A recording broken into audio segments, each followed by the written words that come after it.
Buenas noches, mis amados hermanos. Gracias por acompañarnos. Digo noches acá. Mañana tarde, no sé a qué hora puedas estar viendo este video. Esperemos que sea de bendición para tu vida. Y hoy vamos a tener un tema no solamente interesante, sino también confrontante, porque es precisamente un hombre completo. Hombres completos y no pedazos, quiere Dios. Así es que vamos a ver en qué implica, a qué debemos tener la hombría completa. En algún momento de nuestras vidas nos vamos a enfrentar a Dios, quieras o no, creas en Él o no, lo quieras eludir o no, no va a haber en dónde te escondas, vamos a tener que afrontarlo en algún momento. Todas las llamadas que has tenido a lo largo de tu vida, vas a tener que confrontarlo y vas a tener de dos: seguir luchando con Él o caer en las manos de Dios. Así es que no hay mucho de dónde escoger. En Hebreos 10, 30, 31 dice, pues conocemos al que dijo, mía es la venganza, yo daré el pago, dice el Señor. Y otra vez, el Señor juzgará a su pueblo. Horrenda cosa es caer en manos del Dios vivo. Y en muchas ocasiones queremos nosotros desquitarnos o vengarnos de muchas cosas y le estamos quitando nuevamente algo a Dios. Hablamos de que la gente que vive en unión libre o que buscan evadir el compromiso del matrimonio y sí disfrutar de los placeres del matrimonio, hablando de la compañía, la relación conyugal, el crecimiento, el acompañamiento, todo lo que conlleva, pero sin pagar el precio, le estás robando a Dios un regalo que tiene para ti. Pues, ¿qué crees? Que hablando de la venganza, hablando de la parte de pleito y de pelea en muchas de las batallas que tenemos como varones, al momento de buscar tú la venganza, también se la estás robando al Señor porque es de Él. Son pleitos que Él va a pelear. Y si tú te pones a pelear, entonces Él no te va a defender.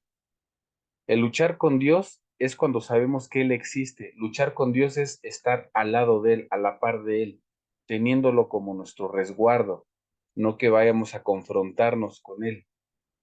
Es entender que nosotros dependemos de Dios y que Dios no depende de nosotros. En muchas ocasiones llegamos a creer equivocadamente que Dios está para servirnos. Y es ahí la raíz de muchos de los problemas, que no entendemos que es Dios quien es el dueño de todo el tiempo, de todas las creaciones, de todos los pensamientos, y es nosotros de donde debemos de depender nuestro pensamiento, nuestra economía, nuestras emociones, nuestros retos, todo depende de Él, de su voluntad. Y es ahí donde entonces no es que se vea transgredida tu libre albedrío, el regalo que te dio, simplemente es entender que si deseamos que las cosas sean más sencillas para nosotros, es hacerlas tomados de la mano de Él. Y si queremos realmente hacer las cosas en soledad, sin Él, es entonces hacerlo a nuestro entendimiento. Cuando nosotros tenemos un enfrentamiento, Dios nos llama la atención. En el momento en el que buscamos nosotros tener la razón, en el momento en que nosotros buscamos la contienda, Dios nos muestra su misericordia dándonos la libertad de pensamiento, la libertad de opinión. Ahí es donde nuestro libre albedrío se da, pero es ahí cuando sabemos si vamos a luchar con Dios a la par de nuestro lado o contra Dios confrontando. Cuando nosotros decidimos hacerlo a la manera de Dios, vienen las bendiciones. Jesucristo dijo que quien está con Él, pues obviamente está recogiendo, está cosechando, pero el que no cosecha con Él, entonces está desperdiciando. Por eso dice que es algo terrible caer en las manos del Dios vivo, porque es ahí cuando viene juicio. Y en muchas ocasiones hay gente inclusive que llega a enseñar que debes de pedirle a Dios que ponga juicio en alguna situación tuya y en contra de alguien más. Pero yo quiero recordarte que cuando tú te pones a clamarle a Dios juicio, en el juicio también estás tú. Es como aquí en la tierra, si tú quieres que se le demande a alguien algo, tú estás inmiscuido en esa demanda como una parte, como la parte acusadora. Y si alguien te demanda, estás como la parte acusada, pero los dos están en el juicio y los dos están sometidos al entendimiento y al juicio del juez. Así también cuando tú clamas justicia a Dios, créeme que te estás poniendo tú mismo a juicio para que entonces Dios te ponga en la balanza. Nosotros debemos de tener la calma y la tranquilidad que Pablo demostró en medio de la tormenta, de saber en todo momento la guía de Dios y que sabía que no iban a morir, pero el entendimiento humano seguía de repente cuando llegaron a la isla y estaba Pablo, el apóstol, recogiendo leña para hacer una fogata, y entre la leña le salió una serpiente y lo mordió, y la gente luego lo sometió a juicio diciendo que seguramente sería una persona mala y un asesino porque no había podido eludir la muerte aún después del naufragio. Y no es así, porque Pablo en todo momento seguía la voz de Dios, y la gente cuando vio que Pablo no fallecía, entonces cambiaron de opinión y dijeron entonces que era un Dios. La actitud que tenemos como hombres debe de ser la de un hombre que lucha con Dios, que está en el entendimiento de que Dios tiene un orden, en el que Dios tiene un camino trazado y nosotros vamos tras ese camino. No vamos nosotros, como dice la canción, caminante no hay camino, se hace camino al andar, y que Dios siga buscando el tratar de librarte de todo, pero por donde se te da tu voluntad, y no es así.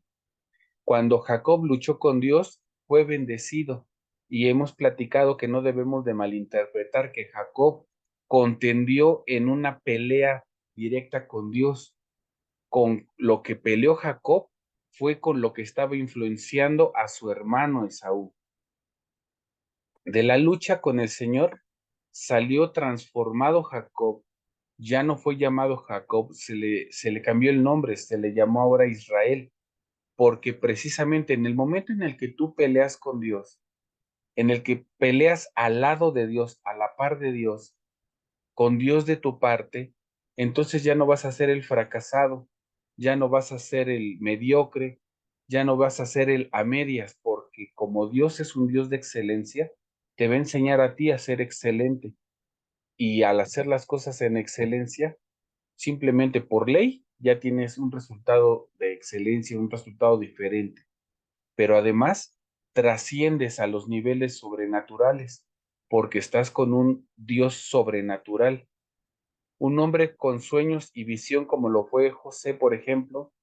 Nosotros tenemos la necesidad de tener un sueño y anhelo, pero esos sueños y anhelos nosotros tenemos que hacer la parte que nos corresponde, porque hay mucha gente que todo se lo deja al Espíritu Santo y todo se lo deja a la oración, supuestamente ya viéndonos muy espirituales, cuando vemos el ejemplo de el mar cuando se iba a abrir con Moisés, y Moisés se pone a orar. Tú lee esta parte y recordarás que Moisés se pone a orar y Dios le dice, ¿y a mí qué me oras? Hazlo tú. Y le dice Moisés, ¿y con qué? Y le dice, pues, ¿qué tienes en la mano? Ya desde hace cuánto le había dado la vara, que fue lo primero que le dio para poder libertar al pueblo. Entonces, así también tú, ¿qué quieres hacer? Sueña, planea, porque ya Dios te dio la capacidad. En su palabra dice que Dios nos dio a todos la capacidad de generar riquezas, si es que se requiere de riquezas. Y si te falta sabiduría, Salomón nos recomienda, pues pídesela al Señor, porque Él no va a negar la sabiduría a aquel que la pida. Entonces, todos los proyectos que tú tengas, debes de entender que vas a hacer un buen trato. Fíjate que hay una historia que habla acerca de la parte donde apenas iban a ser conquistados acá en América por los españoles, los pobladores. Y cuenta la leyenda, porque es una leyenda, que estaban viendo hacia el mar, pero los pobladores jamás habían visto una barca. Entonces, esta leyenda se basa en que el cerebro no tiene capacidad de ver lo que no conoce. Entonces, en ese momento estaban los sacerdotes viendo por esa relación en el espíritu y por esa interiorización, tenían los sentidos más abiertos y veían algo raro en el patrón de olas eh, que los llevaba a la playa, y algo raro veían, pero no entendían qué. En la población no veía nada, pero ellos, precisamente por tener esta relación en el interior, de repente se les materializó el barco y pudieron ver lo que era el barco, y al ver el barco y describirlo, los demás lo pudieron ver. Y obviamente, ante la falta de ese criterio, ya sabemos, ¿no? Que les cambiaban el oro por espejitos y por cualquier cosa, y así fue como saquearon a toda la nueva tierra, lo que fue la Nueva España, lo que somos hoy día en este continente.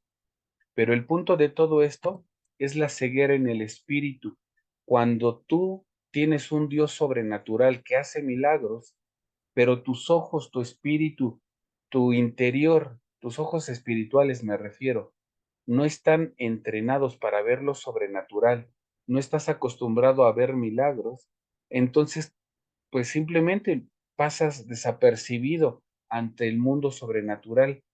Y es ahí donde ese entrenamiento de entender que cuando caminas con Dios, lo sobrenatural viene, lo imposible se hace posible, es entonces cuando empiezan a pasar las cosas, cuando las crees. Por eso es que se dice que Abraham, el padre de la fe, se le tomó por justicia el haber creído, simplemente porque Dios lo había dicho. José, el soñador, José, el hijo más pequeño de, perdón, el hijo más pequeño de los dos hermanos de la tribu del pueblo precisamente escogido por Dios, él soñaba, y esos sueños se repetían, pero él los ponía en un contexto correcto, los guardaba como una visión, y Dios entonces, hasta ese entonces, le daba la revelación. Por eso Faraón, cuando los puso a prueba, dijo que no les iba a decir qué era lo que estaban soñando, pero Dios le permitía a José tener la revelación de lo que iba a pasar, porque precisamente José no confiaba en su habilidad, José confiaba en que era Dios quien estaba tratando de darle a entender las cosas a través de los sueños. Cuando tú entiendes que es Dios el que trata de manifestarse a través de tu talento, a través de tus dones, a través de lo que ejecutas como trabajo, porque en muchas ocasiones se nos ha dicho, quítate la mentalidad de que vas a trabajar, sino ponte en la mentalidad de que vas a servir. Y si te pones además la mentalidad de que vas a servir a Dios, no a tu jefe, el gruñón, no a las gentes nocivas que tienes como compañeros, no a los malagradecidos clientes que pudieran llegar o personas que te empleen. Cuando entiendes que lo que vas a hacer es poner el nombre de Dios en alto a través de la excelencia de tu servicio, y que la gente se va a sorprender. Así fue como Potifar de repente vio los talentos de José, y pese a que su esposa de Potifar lo estaba acusando de tratar de seducirlo, en realidad Potifar sabía quién era su esposa y sabía quién era José, y no lo mandó matar. Precisamente por la murmuración del entorno social, sí lo metió al calabozo, pero podemos pensar que lo metió al calabozo y Dios ahí lo abandonó, y Dios lo volvió a meter a sufrimiento, pero no. Acuérdate que José estaba claro de que estaba con Dios, estaba luchando sus batallas con Dios, y decimos en muchas ocasiones, los tiempos de Dios son perfectos. El tiempo que tenía que pasar ahí José para entrenar y desarrollar aún mayor confianza era porque nada menos se iba a hacer cargo de todo lo que en ese tiempo era el imperio más grande del planeta, que era el imperio egipcio. Nosotros amados hermanos, a los sueños, a los proyectos que tenemos, además de sentido, tenemos que ponerles también fecha, porque cuando tú les pones fecha, empiezas a materializar planes y patrones para poderlos realizar. Cuando lo hacemos, Dios, que es un Dios de orden, ve que empezamos a tener orden y entonces les da el sentido correcto. Es así como nosotros nos hacemos hombres de palabra, hombres de cabalidad. Un hombre de integridad es el que es coherente, lo que piensa, lo que habla y lo que hace.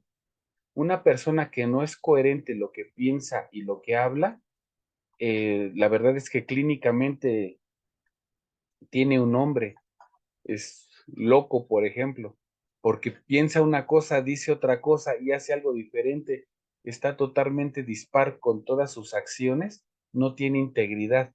Un hombre que tiene integridad, lo que piensa, lo habla, lo ejecuta. Por eso en la palabra dice claramente, de la abundancia del corazón habla la boca.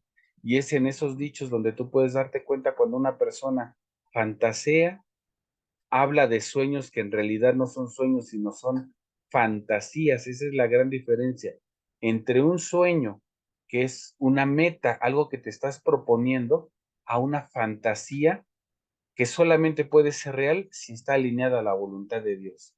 Así es que Dios espera de nosotros integridad, que seamos coherentes. No espera Dios en ningún momento nada que no le podamos dar. Y volvemos a hablar aquí en la ilustración, por ejemplo, de diezmo. Y yo les he estado diciendo, si te duele mucho el bolsillo para hablar de dinero, entonces el diezmo de tus fuerzas, el diezmo de tus energías, el diezmo de tus proyectos, que cedas tu fuerza, tu entendimiento y tu proyecto a lo que Dios quiere para ti. Porque si Dios está contigo y tú estás con Él, pues realmente nos decía el profeta Elías cuando abrió los ojos de su pupilo Eliseo, ¿qué puedes ver? Y hasta ese momento Eliseo pudo ver la gloria. Lo que nos hace tener integridad es nosotros tener una relación directa con Dios, porque si no tenemos una relación directa con Dios, vamos a tener una relación directa con el mundo en el que Él nos puso, y el mundo en el que Él nos puso para nosotros sojuzgarlo. Pero si no tienes la integridad para sojuzgarlo, el mundo te va a sojuzgar a ti y entonces vas a estarte tú inclinando a los patrones de conducta que el mundo te ofrece. En Génesis 39, del 1 al 5, dice, llevando pues José a Egipto, Potifar, oficial del faraón, capitán de la guardia, varón egipcio, lo compró de los ismaelitas que lo habían llevado allá. Acuérdate que los ismaelitas lo habían comprado como esclavo a sus hermanos. Mas Dios estaba con José y fue varón próspero. Y estaba en la casa de su amo el egipcio, y vio su amo que Dios estaba con él, y que todo lo que él hacía, Dios lo hacía prosperar en su mano. Y esto, queridos amigos, queridos hermanos, es impactante y también es muy confrontante. Porque en el momento en el que tú estás alineado a la voluntad de Dios, todo te sale bien, todo lo prosperas. Y es ahí donde te decía yo, por ejemplo, en los trabajos que los ves como servicio y haces un servicio como para Dios, lo dice claramente en la palabra, todo el servicio que prestas como trabajo, hazlo como si lo hicieras para el Señor. Y en ese momento lo está hablando Jesús a los esclavos, está hablándolo Pablo diciendo, aquellos que todavía están en esclavitud, no sirvan a sus amos con aspereza, sino como quien sirve al Señor. Entonces, si tú te sientes en esclavitud por aquello que estás haciendo, pero en el momento en el que lo trasladas como servicio, a Dios para que se hable bien de Dios porque eres hijo de Dios y entonces la gente va a saber que un hijo de Dios hace las cosas excelentes, prospera todo lo que toca. Esa es la fama que tienen, por ejemplo, los judíos, que tienen mucho dinero, que controlan los dineros del mundo. Esa es la fama que tiene un hijo de Dios cuando todo lo hace bien. Entonces lo notan aquellos que no lo son. Y es ahí donde tú puedes ver la prosperidad del lugar en el que estás, del lugar en el que te pone Dios, y lo multiplicas. Hacía yo, José, gracia en los ojos de Potifar y le servía, y él le hizo mayordomo de su casa y le entregó su poder, todo lo que tenía. Y acuérdate que en la palabra dice, si en lo poco me eres fiel, en lo mucho te pondré. Y aquí José estaba a la cabeza de una sola casa. Estaba como el dirigente máximo, pero de algo pequeño, de un pequeño reinado que era la casa de Potifar. Y ahí entonces José fue probado. Aconteció que desde cuando le dio el encargado su casa, todo lo que tenía Dios lo bendijo, bendijo al egipcio a causa de José. Y la bendición de Dios estaba sobre todo lo que tenía, así tanto en su casa como en su campo. Si nosotros somos hombres de integridad y Dios está con nosotros, el Señor hará prosperar el fruto de nuestro trabajo. Pero hay dos cosas que hacen tropezar el fruto de nuestro trabajo. Uno es nuestra lengua, lo que hablamos, cómo nos expresamos de nuestros compañeros, cómo nos expresamos de nosotros mismos, cómo nos expresamos de nuestros jefes, cómo nos expresamos del empleo que tenemos, que es el medio que tiene Dios para probarnos. Aquí, si te das cuenta, José no hablaba pestes de la casa de Potifar ni de sus peculiaridades, tampoco hablaba de sus comilonas, ni de sus fiestas, ni de los cascos ligeros de la esposa de Potifar. José era íntegro en eso.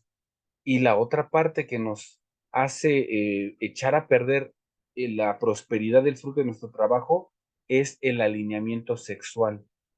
En muchas ocasiones, Dios no te puede prosperar en un empleo porque tienes otro puesto y ya estás seduciendo a las secretarias y ya estás sintiéndote el que todas las puedes y todas las pagas. La bendición, querido hermano, es con la diligencia de la hormiga. En la palabra vemos que dice que la hormiga, sin tener jefe, trabaja y se prepara para el invierno, pero nosotros en muchas ocasiones llega el jefe y trabajamos otro ritmo. Y eso me hace recordar una película, no recuerdo el nombre, acerca de los terrores del Holocausto, y habla acerca de cuando eh, del ejército nazi agarran a un judío como trabajador, y de repente llega el supervisor del ejército y ve la producción de balas que tiene este judío. Bueno, el grupo de judíos, porque tenían a varios, pero se acerca a una isla, a uno de unas estaciones de trabajo, y ve la cantidad de balas que había producido esta persona, o eran bisagras, no recuerdo bien. La cosa está que le dice el supervisor nazi al judío, a ver, enséñame cómo se hace tu trabajo. Y agarró esta persona, te digo, no me acuerdo si lo que hizo es armar una bala o armar una bisagra. La cosa está que la hizo, digamos, en 30 segundos. Entonces le dice el supervisor, acabas de hacer una en 30 segundos. Y desde la mañana hasta esta hora, que pasaron 4 horas, solamente tienes 30 hechas. Tú nos estás robando, y pasa y le da un balazo. Entonces, cuando nosotros trabajamos a un ritmo diferente, cuando están nuestros supervisores, nuestros jefes, cuando tenemos evaluaciones, si vamos a otro ritmo y no conservamos el mismo ritmo de excelencia, nosotros mismos nos estamos poniendo la pistola para no poder progresar y atarle las manos a Dios para que nos pueda bendecir. Toda la casa de Potifar fue bendecida por el trabajo de José. ¿Te das cuenta? Toda la casa, todo el sector en el que tú estás puede ser protegido y prosperado solamente por tu trabajo.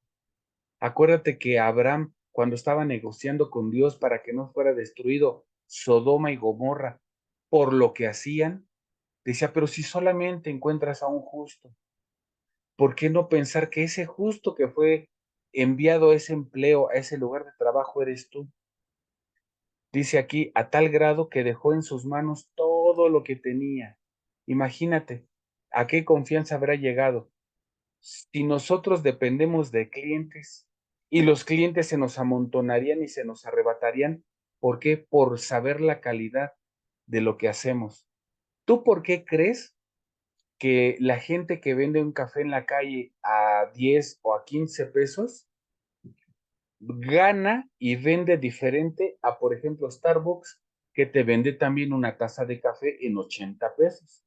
¿Por qué habrá quien vende tazas de café en 80 pesos? La sabe vender, la sobrevalora, vende un estatus, vende un plus. ¿Qué es lo que vende? Vende un asientito, te vende Wi-Fi.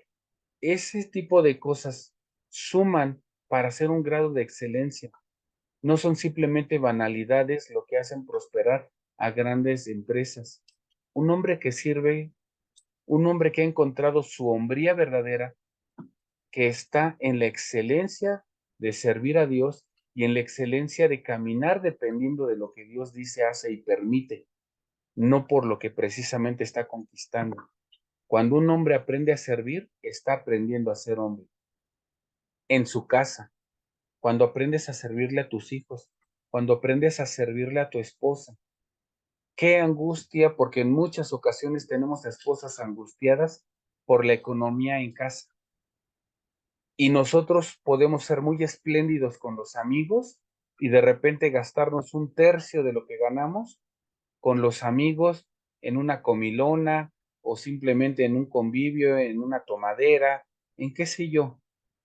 Pero qué tranquilidad le podemos ofrecer a nuestra esposa cuando no tiene que estar pasando presiones económicas porque realmente está siendo de bendición y encauzando toda tu economía para el hogar. Una cosa es ser esclavo, que hace las cosas porque las tiene que hacer, y es ahí donde te das cuenta dónde has estado trabajando. ¿Has estado trabajando como esclavo o has estado trabajando como hijo de Dios? Otra cosa es ser un siervo que hace las cosas para servir. Así es que nosotros deberíamos de entender que si bien tu jefe no es el que tienes como supervisor arriba, sino es tu Padre eterno, tu Padre celestial que siempre está contigo, entonces no está contigo para estarte juzgando y estarte criticando. Está contigo para ayudarte, está contigo para pelear a tu lado cualquier batalla que se te presente en tu empleo, en tu casa o en la calle. Marcos 10:45 dijo, porque el Hijo del Hombre no vino para ser servido, sino para servir y para dar su vida por rescate de muchos. Nosotros, queridos hermanos, estamos para dar vida y dar servicio en nuestros hogares, para que cuando lleguemos sepan que llegó una persona que va a sumar a su hogar, no para llegar a que le sirvan y estemos como faraones. Y mira que gracias a Dios en casa yo puedo llegar y sentirme apapachado, cobijado por mi familia, porque ellos han aprendido también a servir. El servicio se multiplica. Y no te quiero decir que yo se los enseñé. Cuando cada uno de nosotros entendemos que somos hijos de Dios y estamos para servir, yo le sirvo a mi esposa me sirve, yo le sirvo a mis hijos me sirven y todos estamos sirviéndonos en el hogar, así también en el trabajo y así también en cualquier lugar. A los hombres nos empieza a ir bien y a tener éxito cuando todo lo ponemos al servicio de Dios. Los que ponen el servicio para ellos mismos, los que quieren que solo se les sirva a ellos, esos no tienen mucho para durar. No duran en la fama, pues. De repente Saúl quería hacer las cosas a su manera, quería hacerlo todo a su entendimiento, y en la palabra dice que Saúl era atractivo, tenía un distintivo especial, pero quería de repente hacerlo todo a su manera, y de repente no llegó el sacerdote para ofrecer el sacrificio, pues él hizo el sacrificio. Y es ahí donde se empezó a romper el vínculo con Dios por querer hacer las cosas a su entendimiento. Y entonces es ahí, ¿para qué quieres que te vaya bien y para qué quieres ser prosperado? ¿Para tener un coche y estar en el adulterio? ¿Para tener de repente dinero y solventar fiestas y borracheras comilonas? Cuando Dios te trae bendición, debes de entender que es para ser un sembrador, para ensanchar su reino, para proteger a su pueblo. Es para que demos servicio. Lo hemos platicado en algunas otras ocasiones. Hay mucha gente que critica a los pastores y porque dicen que recogen el dinero con pala. Y cuántas cosas sabemos que son más alejadas que eso de la verdad, siendo que la palabra te dice que deberías de preocuparte por el sustento del sacerdote para que el sacerdote tenga tiempo de estar conectándose con Dios y darte a ti una palabra fresca y revelada. No que se esté preocupando tu sacerdote por ver qué va a comer a consecuencia de que tú no lo estás sustentando, porque tú no te sientes en la capacidad de sustentar, porque crees que primero estás tú, primero tus cosas, primero tus angustias, y la verdad es que viviendo de esa manera, siempre estás en necesidad, siempre estás necesitando, porque precisamente ves tus carencias y no ves las oportunidades que Dios ya puso en ti.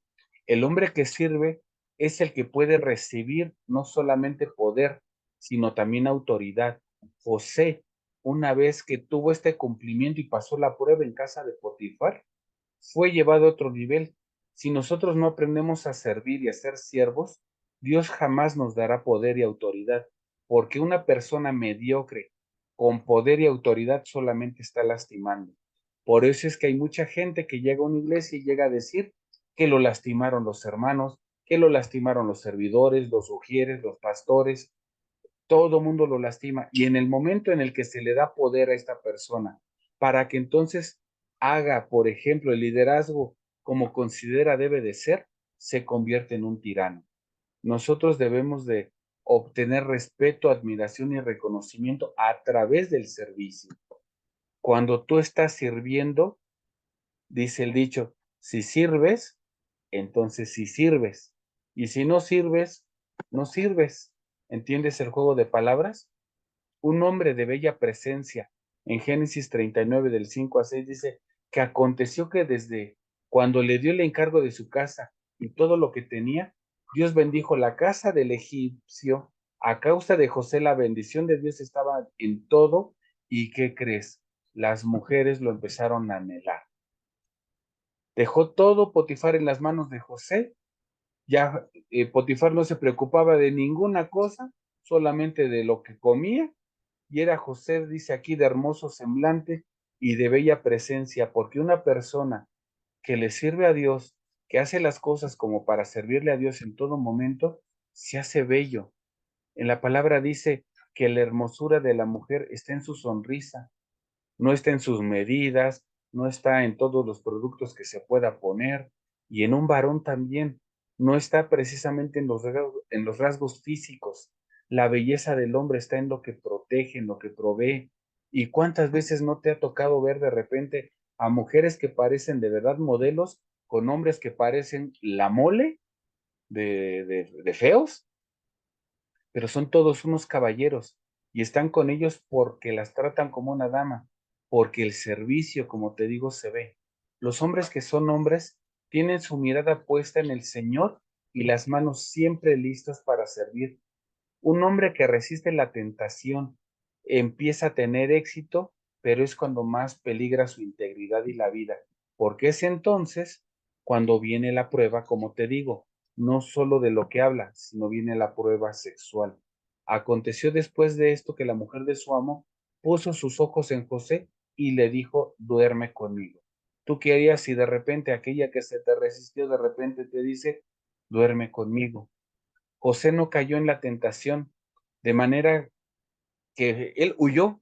En la palabra leemos que huyó y casi casi dejó ahí la ropa, pero él se echó a correr. Gracias a esa consecuencia, gracias a esto que hizo, Dios pudo ver que José ya había madurado lo suficiente como para estar en un rango más alto, porque en la casa de Potifar solamente se le ofreció la esposa de Potifar, pero te imaginas siendo el emperador de Egipto, porque el emperador le dijo que solamente él iba a estar por encima de él, pero de ahí todo Egipto iba a estar para él. Entonces no solamente iba a estar una sola esposa, cuántas esposas de mandatarios, de dirigentes, reinas. ¿Te acuerdas cuando fue la reina de Saba a ver a Salomón? ¿Y por qué específicamente de esa reina? Porque esa reina también fue a tratar de ver si de verdad Salomón era tan inteligente como para no caer en esas redes. Pues resulta que José no cayó, y José, al resistirse a esa tentación de meterse con esta mujer, eh, él supo que huyendo, la tentación, querido hermano, no se le enfrenta, de verdad, no es de cobardes. La tentación se le huye. ¿Por qué? Te voy a explicar esta parte. Hay quien dice que Jesús, perdón, fue tentado en el desierto, pero yo te quiero decir que en la palabra dice que fue tentado, que fue llevado al desierto para ver si el diablo lo tentaba. Pero Jesús en ningún momento fue tentado, porque en la palabra te explica que la tentación te llega por tu propia concupiscencia, por tus propios deseos. Y el diablo le puso a Jesús la tentación de la comida, pero ese no era su deseo de Jesús. Por eso Jesús no fue tentado. Le puso la tentación de ser reconocido y del renombre en las naciones, y sabía que tampoco esa era una tentación para él. Le puso el oro, la plata, las naciones enteras, y para Jesús, a Jesús eso no le importaba. Eso no era una tentación. Por eso el diablo no pudo tentar a Jesús. Jesús no fue tentado porque no era esa su concupiscencia, no tenía concupiscencia, no tenía pecado, no tenía de dónde caer. Así también José, al saberse en una debilidad humana, no iba a enfrentar lo que sabía que podía hacerlo tropezar y huyó. Nosotros de cualquier cosa que nos pudiera tentar, el atractivo de una mujer, el atractivo de una copa de vino, el atractivo de algo ilícito, de dinero fácil, todo eso nosotros debemos de huir. No es de lidiar de, bueno, pues yo estoy con mis amigos y no soy como ellos. Ellos son los tranzas, ellos son los ratas, ellos son los que hacen las cosas, no yo. Tienes que huir. Un dicho corriente dice que el que con lobos anda, a aullar se enseña. Yo voy a pensar que tú como hijo de Dios no te vas a enseñar a aullar, pero al estar a un lado de personas así, van a pensar que si estás con ladrones robas, que si estás con mentirosos mientes, que si estás con adulteros también tú adulteras. Y eso fue lo que precisamente le decían a Jesús. Es un glotón porque está con comilones y quién sabe qué reputación ha de tener porque está también sentado con mujeres de mala fama y está sentado con cobradores y hablaban de Jesús. Pero Jesús, como te dije, lo podía hacer porque a él no le tentaba nada de eso. Tú, si tienes alguna tentación, no la debes de enfrentar, debes de huir, porque todo eso te va a quitar lo que es realmente tu calidad de hombre. Esa es la manera en la que ahora la sexualidad busca tirarte. Primero fue por tu boca, por lo que declaras, y ahora por la parte sexual. Nosotros debemos de vencer en esta parte sexual. Hay una historia que apenas yo le estaba platicando a alguien de hay una historia para niños donde según iba a venir una prueba para el rey David y el rey David quería ganarle la apuesta a Dios y le preguntó al ángel de la muerte cuál era esa prueba que Dios le iba a poner y el ángel de la muerte le dijo que iba a ser una prueba de carácter sexual. Dijo, pues no hay problema, me voy a satisfacer de sexo, voy a estar satisfecho en todo momento y nunca voy a tener la prueba, por eso me voy a mantener satisfecho sexualmente. Y ahí estás a David atascándose supuestamente en esta parte, hasta que le llegó Betsabé. Y Betsabé nada menos casada. Entonces, nosotros debemos de entender cuál es nuestra naturaleza y entender que mientras Dios nos está sacando esa naturaleza animal para poder ser más espirituales y tener una pureza, tener una santidad vinculada a Dios, mientras estás en esto debes de huir. No debes de tolerar si ya sabes que te van a mandar un mensaje, el amigo que siempre te manda la pornografía y te manda un mensaje, ¿para qué abres el video si ya sabes lo que va a hacer? Bórralo inmediatamente o bloquéalo. Bloquea a este amigo y dile, oye, ¿sabes qué? Sí, estoy como amigo para ti si tú quieres. Y ojo a quién le dices amigo además, ¿eh? Sí estoy como amigo para ti, pero ¿qué crees que no tengo WhatsApp?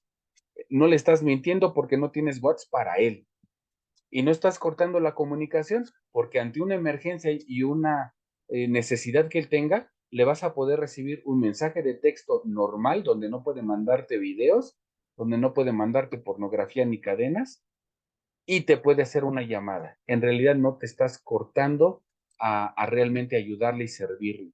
Estás cortando a cuando no entiende que tú estás en otro camino. Cuando nosotros no podemos resistir la tentación, vamos a fallar la prueba. Así es que entiende con sabiduría que tu espíritu necesita ser restaurado para poder trascender. El asunto, dice aquí, le pareció bien a Faraón y a sus siervos, y le dijo, ¿acaso hallaremos a otro hombre como este en quien esté el Espíritu de Dios? Y es así como el mismo Faraón reconoció el Espíritu de Dios en José, y por eso le dijo, pues si Dios te ha hecho saber todo esto, no hay entendido ni sabio como tú. En el momento en el que tú, querido hermano, querido amigo, empiezas a trabajar tus propias tentaciones para que dejen de ser tentación para ti, empiezas a dominar tu lengua, que mira que nos dice que pequeño es el órgano y cuán poderoso es, se refería a la lengua. Pero si tú te das cuenta que el otro órgano, que también es muy pequeño, para que no nos las andemos dando de que es muy grande y que nos mete en grandes problemas y que debemos de dominarlo, entonces vamos a estar del otro lado, porque entonces vamos a poder desatar dentro de nosotros la santidad que es necesaria para que Dios nos pueda estar guiando. Dice aquí entonces Faraón le dice a José, por tu palabra se va a gobernar todo el pueblo, solamente en el trono seré yo mayor que tú. Si tú realmente te dejas dominar por Dios y su dirección, así te lo va a decir Dios, vas a dominar en toda la casa y la casa de Dios es esta tierra. Y vas a decir, puedes gobernar en todo tu pueblo. Es ahí donde entonces ciertamente vas a estar trabajando para alguien, pero tú vas a ser mayor que ese alguien. Y solamente en el trono, el que va a ser mayor que tú, pues es tu Padre Celestial. Así es que, así como Faraón le dijo a José, he aquí yo te he puesto sobre toda la tierra de Egipto, Dios también a ti te está poniendo sobre toda la creación, sobre todo tu trabajo, sobre todo lo que haces. Así es que no lo pierdas de vista, no te desesperes y te invito a que seas un servidor, ya no un trabajador. Rompe con la esclavitud porque tú estás llamado para servir y servir para el reino. Así es que te agradezco mucho esto, te lo dejo como un reto y nos vemos la próxima semana.